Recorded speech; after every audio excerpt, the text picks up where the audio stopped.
Hello, good morning guys. Kasabong Luzon, Visayas, Mindanao sa aking mga followers dito sa aking channel, sa aking YouTube Kalyaw Kasabong TV, sa aking mga followers, sa aking subscribers.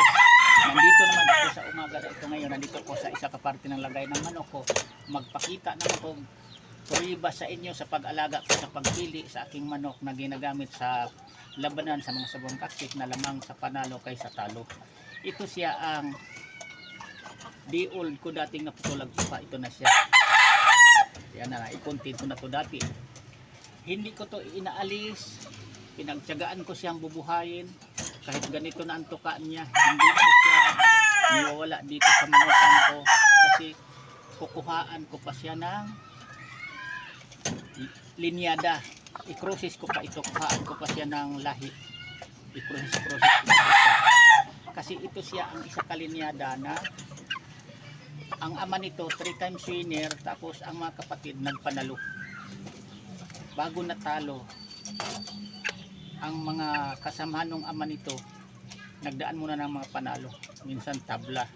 Yan totoo, kayang hindi ilugi sa labanan, lamang sa panalo kaysa talo, yung sinasabi ko.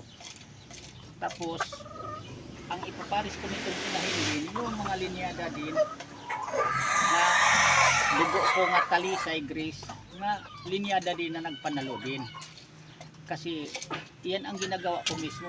Ito, kahit ganito lang kasimpleng manok, i-cross ko lang ito sa mga linyada din na nagpanalo din na mga inahin na ang mga ama nila nagpanalo ng mga 2 times winner, 3 times winner ko. Kasi iyan ang pinaka-importante para sa inyong mabaguhan pa lang ito.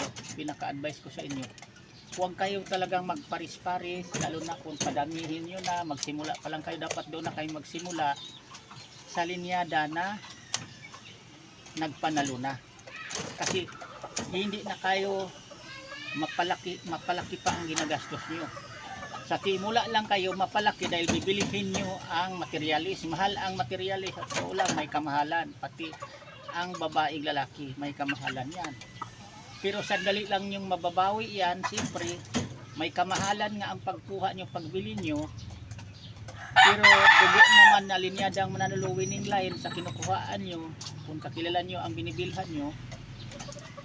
Ang mga anak niyan, unang anak pa lang yan, kung mangingitlog na yan. Halimbawa, mabuhayan yan o kahit palagay lang natin 7 lalaki.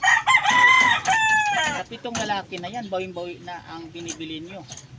Kung ibibinta nyo yan, halimbawa lang, tapos itlog pa uli yun, yung inahin na yun na binili nyo, ilang itlogan lang yan, bawing-bawi na. Lalo na kung mag-produce ng mga maraming lalaki, halimbawa 5, bawat pisa niya may 5 lalaki, makasampung pisaan yan sa inyo sa tag 5. Yan paliwanag ko sa inyo para sa inyong mga baguhan pa lang. Sobra na kayo sa bawing-bawi. Pag ilalaban nyo lamang sa panalo kaysa talo, may natatalo naman talaga, pero dami ang manalo, konti lang natatalo, ibibinta nyo, ang daming bibili dahil maganda ang linyada, lalong makikita na sa labanan ang manok. Kung tulad ko, naglaban-laban ako ng manok, napanood sa mga sabungero, sa mga sabungan kakpit, ang binibitawan kong manok, sarili kong palay, makikita nila kung ano ang laro, ang mikipaglaban, paano natalo, paano nananalo. Yan pinag-importante niyan. Kaya ang daming kumukuhag manok sa isa ka sabungero nga lamang sa panalo kaysa talo ang mga manok niya kung makikita pagdating sa labanan. Pinaka-importante yan. Kasi sinabi ko sa inyo, wala sa isura. Kahit ano ka quality yan, ano ka maganda ang postura, maganda ang mga kurma sa buntot, sa tuka, gwapong-gwapo. Pero kung nakikita naman sa mga sabungero, di na lagi kayong natatalo, yung kulay na ginagamit nyo, yan ang kapugi ang ginagamit nyo. Panghinaan din sa loob na kukuha sa inyo yan. Kung hindi pa kayo doon yan, kukuha sa mga simple lang tingnan, pero nakikita nilang ang lulupit, mamalo, nagpanalo. Yan totoo.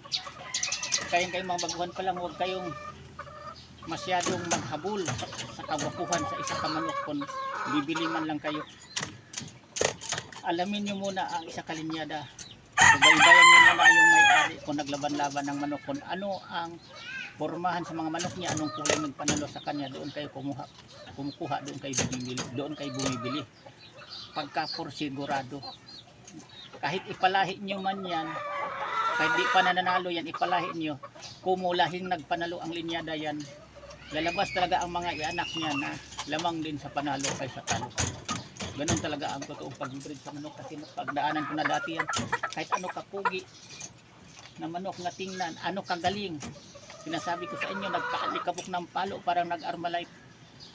Sa kanya lahat na palo, sa akin na rin lahat ang bayad. Yan totoo, may kasabihan na nangyari sa akin.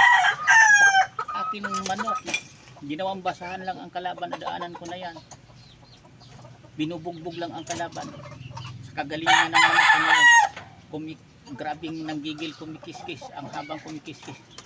Ginawang basahan lang ang kalaban, pero bandang huli, sa kanya lahat na palo, sa akin lahat na bayad. Yan totoo.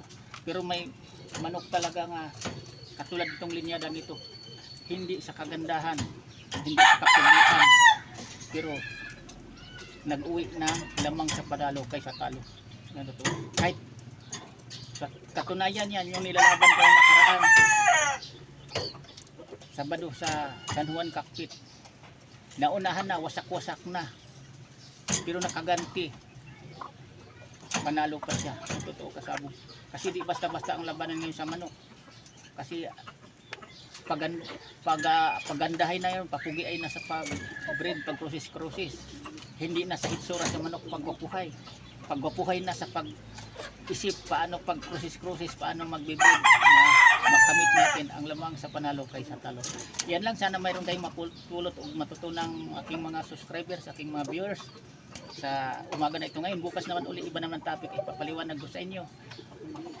Asahan nyo lahat na konting kaalaman ko dito sa pag-alagag manok, na pag-breed ko na lamang sa panalo kaysa talo, ituturo ko sa inyo.